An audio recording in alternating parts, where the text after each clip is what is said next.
What's going on? Welcome back to the channel. Today we have a little bit something different that we're going to be doing. So you guys saw me at Drop the Hammer with this car, and you know that we've got to make some minor changes to it.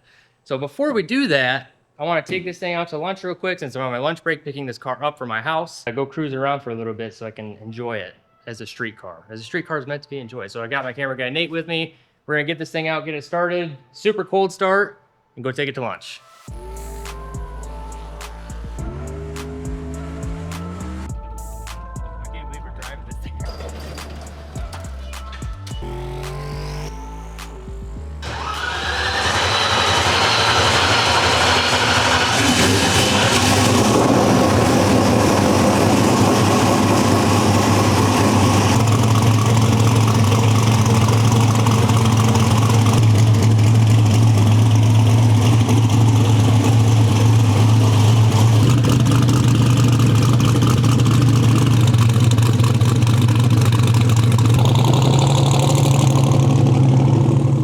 So we've made it a whole whopping quarter-mile down the road to one of my favorite places in Muskegon to go get lunch at on a casual Monday afternoon.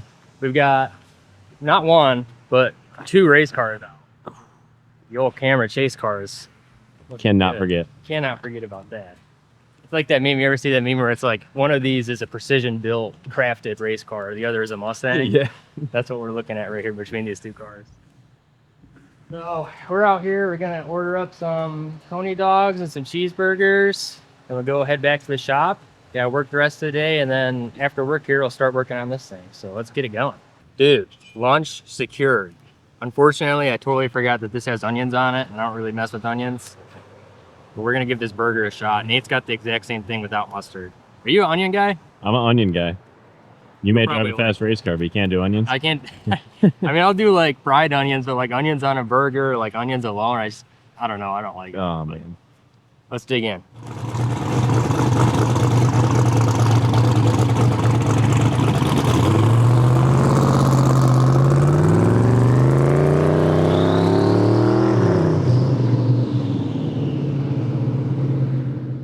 All right, we've got the Mustang Blueberry back inside from our lunch break. We're here at the end of a long, tiresome work day.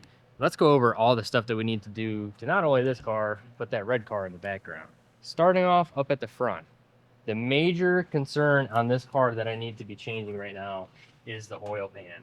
You guys saw when we went to go drop the hammer and we were dyno testing beforehand. This thing had terrible oil pressure drop issues caused by windage inside of the crankcase, which is stealing my oil pressure. It's no good.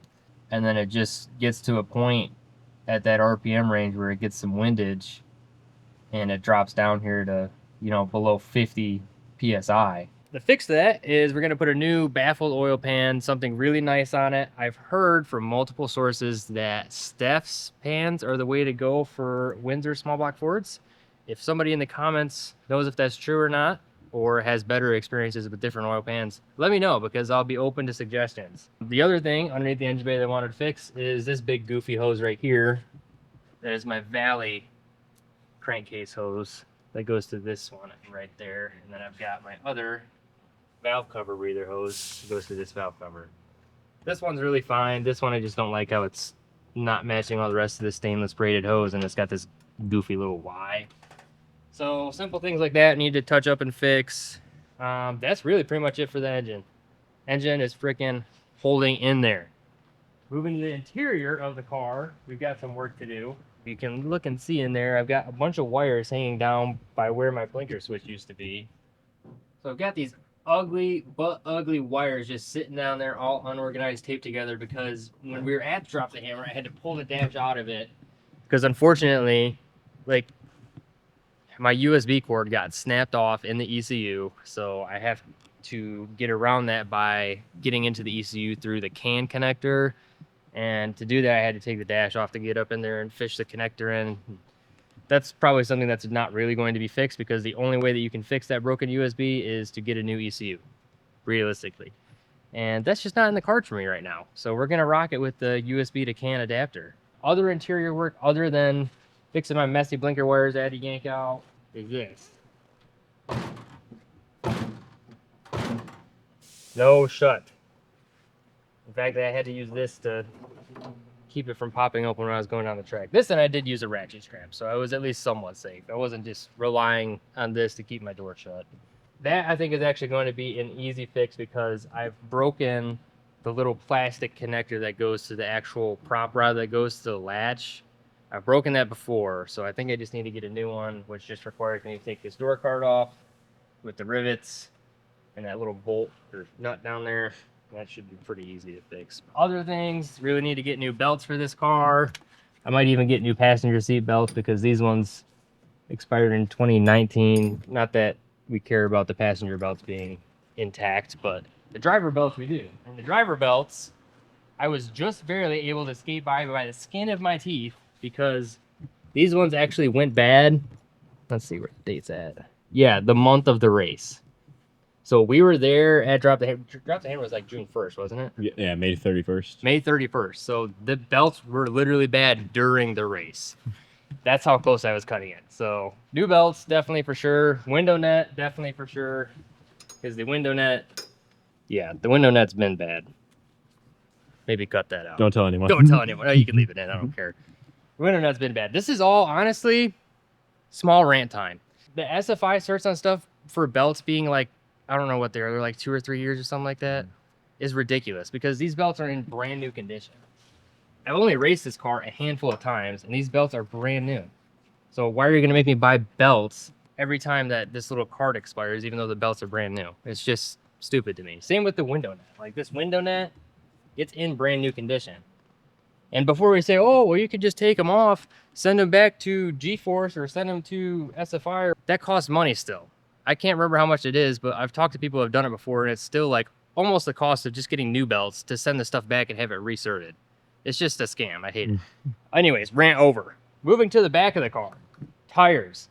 These tires actually are not in terrible bad condition, but they are old. And these tires were actually used when I first put them on the car. I got these tires used off of Tom Hammond's radio car. So Tom had put like 5 or 6 passes on them, changed tires, and ended up giving them to me. Shout out to our boy Tom Hammonds. That's how I ended up with these, which now they're 4 or 5 years old, maybe even now. Well, probably 4 years old. But still, these are old tires. They're a little bit worn. Good news is I have a brand new set of Mickey Thompson ET Street R's. 275s are going to be going back onto these Champion beadlocks. Not really too much to cover there. And honestly, I was surprised that these tires were able to handle the 60 foots that I was putting down with this car, because I thought that these tires were going to be junk once I started putting power to it. But I guess they were fine. So for now, I'm actually just street driving with them on because I think it looks cooler driving it like this than putting street wheels on it. So I just ride around on these old tires, and then I'll put some new ET Street R's here before we go testing. Aside from that, in the back of the car, a couple of things I wanted to do fuel tank related / fuel pump related. So in here, see, you got our fuel pump, our Holley VR2, and I've got my grounds kind of just bolted to the hinge. And what these 2 yellow wires do is they slow the pump down to half speed for when I'm straight driving this car. Because if you have this pump running at wide open throttle when you're going down the street, you're gonna burn that pump up. Ask me how I know, because I've done it before. I would like to make some kind of actual switch that's connected to a solid ground that I could just flip and then have the fuel pump spin at half speed, so I don't have to take the nut off, put the ground on it. And it's kind of crappy looking, just having all this wiring, you know, not tight and tidy. Not too big a deal there though. Fuel cell, I've got this sweet ProWorks lid that we are selling on the website. So if you guys want to upgrade your fuel cell lid, go pick yourself up one of these ProWorks fuel cell lids off of the Steve Morris Engines website. Because this freaking Chinese plastic piece of junk, it gets stuck and you can't get it off. And then it doesn't want to lock good. It's just a piece of junk. So we're putting this nice one on it. And last but certainly not least is we need to clean this car. This car is not, I mean, awfully dirty. Yeah, it's actually got overspray on it, which sucks because this is wrapped. So I might actually end up having to take the wing off and then rewrapping the deck lid because I do have a bunch of black wrap, but that was an unfortunate mistake that happened. cleaning this car up. I like to keep my stuff clean. I know a lot of you guys are probably seeing this on cameras. Oh, dude, your car's so clean. What are you worried about cleaning it for? Believe me, I forgot that door had been shut. The car is not as clean as I would like it to be.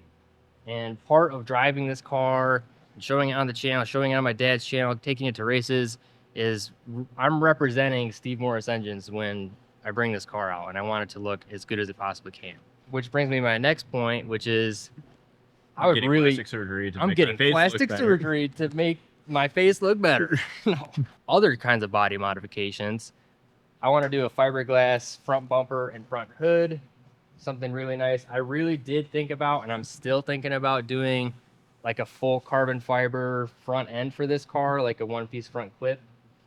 The only hang up on that I'm not 100% sure about is that if I do that, then I can't race in Super Street class anymore because that's not allowed in Super Street. You have to have steel fenders. You are allowed to fiberglass hood and bumper though. I kind of wanted a full, carbon fiber ball or setup on it. It's a lot of money. It's a lot of money. It is a lot of money. It's like, I think unclear coated, like a new carbon fiber front end is like $4,000, $4 to $6,000, I think, that's a hard pill for me to swallow. And plus I would have to sacrifice a lot of different classes that I would like to enter this car in. But in the same breath, this car is unfortunately no longer competitive in Super Street. There was a point in time when I first got this car out, if you were in Super Street class in any drag and drive event, you could probably place really well with this car. Now, not so much. If you're not bringing a 6-second capable car to Super Street, you're not going to win. You might not even be top 3, which is really unfortunate because this car is yet to go 7s. So I would have to make the jump from a car that goes like 780s, 790s to a 690 car, which is A couple dollars more. a couple bucks more. We'll just say that. So honestly, that's why I'm maybe not as concerned about putting a carbon fiber front end on it, because I don't care about racing this car in a class. I just want to go fast in it and have fun. Screw whatever rules there are. I'll go in unlimited. I don't give a crap. Other things that need to be done on the car. Basic maintenance. We got to change all the oil. Fortunately, I have got a great company that I'm working with oil, Driven Racing Oils. You guys know that we've been working on Smoil for a long time. This engine will end up with Smoil, but for now it's getting the top tier GP1 oil in it. Gonna be dumping some of that in there, checking out the filter, cutting the filter apart, and doing such just to make sure that there's nothing going wrong in this engine, because there was low oil pressure at the big end a few times and on the dyno. So we want to cut that filter apart, make sure there's no bearing material or anything stupid in there. Basic maintenance like that, and it pretty much wraps up the car, and we're ready to go testing. Now, onto the red car. Now onto the red car. On Cherry, the red car, we have got a lot of different things going. Honestly, this car has got a little bit of a ways to go before it's event ready, but fortunately, our homie over there at 660 Raceworks, Chris Kozlik, is going to be taking some of this car on. He's going to be doing our torque box reinforcements for us, our control arms, our spherical bearings, and cleanup work, all the rear suspension stuff, basically. For the fun of it, I might even throw in the strut tower brace for him to do. But that's also not that hard for me to do, just maybe one day after work. But we're going to drive this car over to Chris, just because he's in Grand Haven. It's only, how far is Chris from here? Like 5 miles? Yeah. No, like 20 minutes. 20 minutes, so like 15 miles. So he's kind of far away, but it'll be a good first drive for this car, I think. Chris will be taking care of that. And then after that's done, this thing's ready to go take it to an event. Take it to an event, take it to a track. So after this video comes out, so let's see, this would be Wednesday. The Wednesday after today, you guys will see, hopefully, fingers crossed, Lord willing, we will see this car doing some freaking donuts in the parking lot and then hauling butt over there to Chris's to go get all the rear suspension stuff done. That's kind of where we're at on this car. That's kind of where we're at on that car. I think that pretty much wraps everything up. Let's get to work on getting this car sorted first.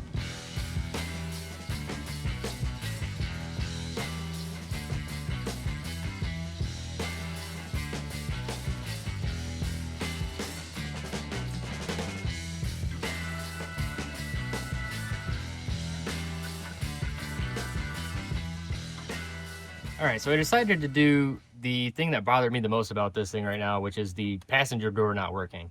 So I've got the latch here sitting in my hand, and I tested it when it was on the door, and you push this in with a little screwdriver and it just wants to come right out. It just pushes out. And I just took this off of the door, disconnected the prop rod. None of that stuff was broken inside there. And now you can see, push this little lever right here. It works. Oops. So I don't know, maybe it was just a fluke deal. The latch needed to be reset, or I had to pull on it a little bit. I'm gonna try and put it back in and see if I just fixed it accidentally. All right, moment of truth.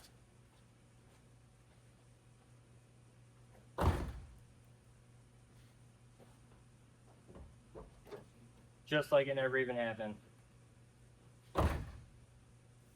Even sounds better too.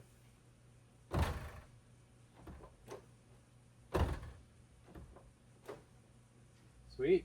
Well, that's one less thing. Go ahead and put my door card back on here, rivet that in, and then this part of the job is done.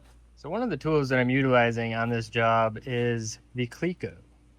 And if you're new to sheet metal work, just like I am, then maybe you've never seen these before, but these are an extremely useful tool for exactly what I'm about to use them for, which is holding this big old floppy panel in place while I'm putting rivets in on each corner and trying to keep this thing flat. So it works just like this. Try to do this with one hand.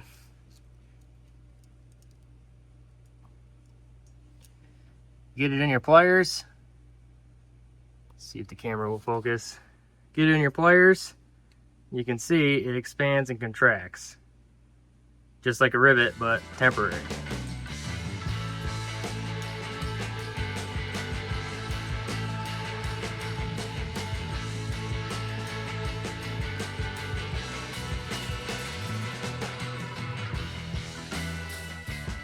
All right, task number one completed. Unfortunately, that's pretty much all that we can do for right now on this car because I'm going to be waiting on parts. Like I mentioned prior, if you guys know of a better pan for this than the Steph's pan, let me know in the comments what you guys have good experiences with as far as like windage and trapdoors and all that stuff. Let's go get you an update on Cherry. Okay, back over here with Cherry. I have got the correct size blower belt now for my 4250 upper pulley so that we can slow the blower down just a tad bit more. I have got my road course mirror. Say hi, Nate. Hi, Nate. So this is something that's going to be kind of cool for, I don't know. I had one of these in Ray's car when we went to the 14 Hours of Daytona race and I drove his Firebird.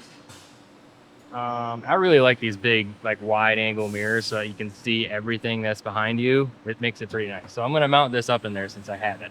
Other than that, the brakes are finally done. This is the most challenging brake operation I've ever had to do in my entire life. It really is quite ridiculous. We've remade and made lines, it feels like 100 times. And then we got it to the point where I actually went to go bleed the brakes and figured out the master cylinder is junk. So my cure to that, because I happen to have a manual master cylinder laying around, was, look up here, Nate. I did my own adapter plate and converted it to a GM, you know, just your average strange master cylinder setup. So this is the same master cylinder that I've got on Blueberry. Very similar layout, basically brake-wise, to what was originally on Blueberry. I'm feeling pretty confident with this brake setup. I think it will do everything I need to do. I'm not super concerned about having a ton of braking power with this car because it's a drift car.